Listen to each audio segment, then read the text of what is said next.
We got the captain, sergeant, first class. There we go. Okay, there we Dylan, go. yeah. You get this script, and you're like, okay, this is a movie. You hear it's about Afghanistan, modern I'm warfare. looking for my captain. I'm like Captain Dillard, Captain Dillard. Yeah. Who do I play? And we're talking about horses versus yeah. tanks. Yeah. It's an interesting element unto its own. Like, you know, even if it was not based on a true story, you know, having these horses. Well, you have to because of the elements and, like, you know, the terrain of where you're fighting. Yeah, you need horses, and you know, we have a couple donkeys in there as well.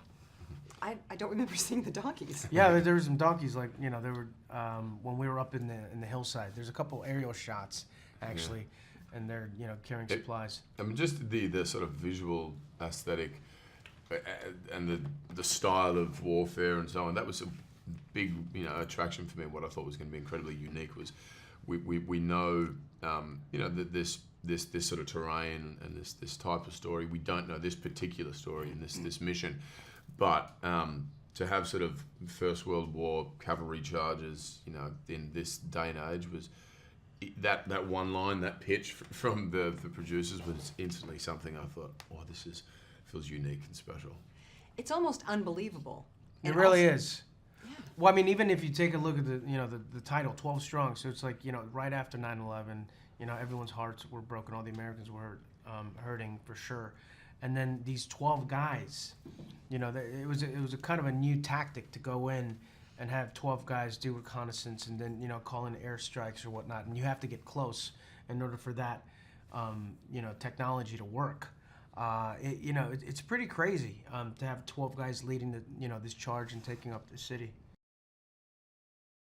The big concern was that there was another attack going to happen, and if they didn't get into Afghanistan and stop the country becoming a terrorist training camp, that this was, you know, going to reoccur again and again. And so these guys volunteered and put their hands up and went straight in and embedded themselves within the country and the community, adapted, evolved, worked with the locals there and fought alongside them, and as I said, took back the city of Mazar-i-Sharif, which is a stronghold linchpin for the entire northern Taliban force, in 3 weeks, which is one of the biggest military feats, I think, in history.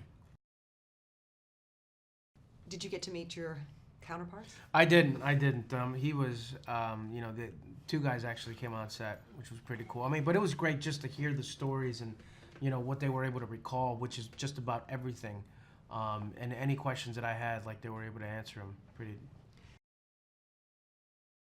You got the funny lines, though. Didn't he? Yeah. I mean, but there was some stuff that we just, you know, I'm blessed to have done, you know, played a cop. My brother's a cop. My dad was in the military. And so I grew up around that kind of stuff. So I know that, you know, the way that these guys talk to each other.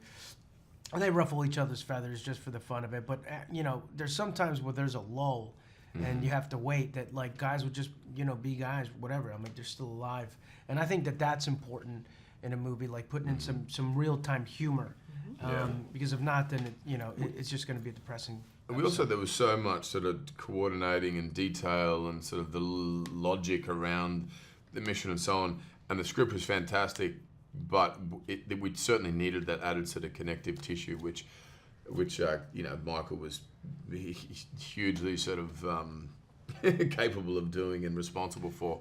And I think it really adds that extra layer of authenticity, but also you're able to empathize with these guys and understand, that's the banter that would exist. You know, that's how we do talk to each other. Yeah. It's not just, you know, information sort of, you know, that there is a real friendship and a bond between these guys, and we had to find that chemistry as human beings, I think, and then sort it in there.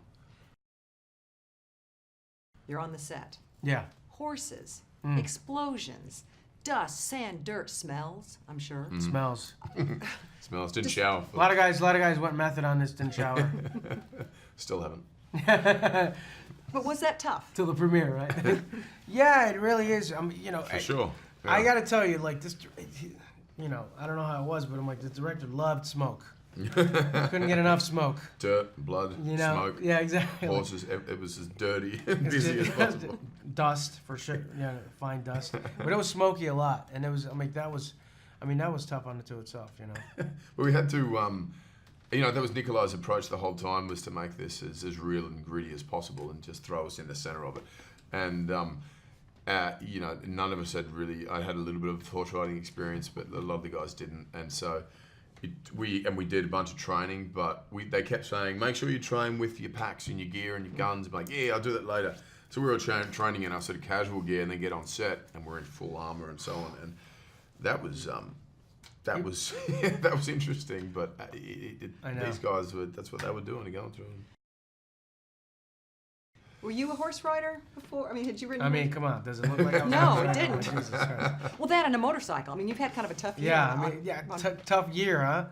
And then not only that, but twice, it seemed like I was vertically challenged, because you know they would always give me the horse, and I'm like, I'd have to get my foot up there somehow, and then plus with the packs, like it doesn't allow your knee to get up very much. So I'm like, I was not afraid. I'd go by the tallest rock, get on it, to get on my horse. Did you learn something about yourselves playing this kind of a role, being in this kind of an environment, knowing this is the story? I learned that I